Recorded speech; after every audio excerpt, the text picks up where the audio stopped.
ሰላም ጤና ይስጥልን ውድ የተከበራችሁ የዚህ ፕሮግራም ተከታታዮች እንደምን አላችሁ? በያላችሁበት ሰላማችሁ ይብዛ። እጅግ በጣም ወሳኝ የሆነውን መረጃ ወደ እናንተ የምናደርስበት ሰዓት ላይ እንገኛለን።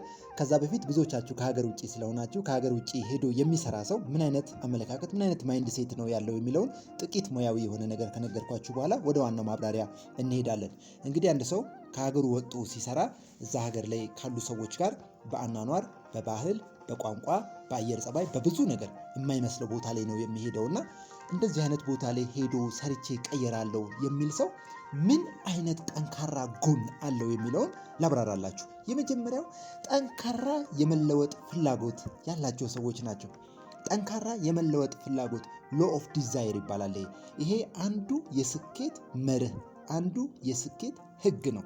ያንን ህግ የሚያሟሉ ሰዎች ናቸው ከሀገራቸው ወጥተው የሚሰሩት። ስለዚህ ሁላችሁም ጠንካራ የመለወጥ ፍላጎት አላችሁ ማለት ነው። ያንን ላረጋግጥላችሁ እወዳለሁ። ሁለተኛ ሪስክ ቴከር ናቸው።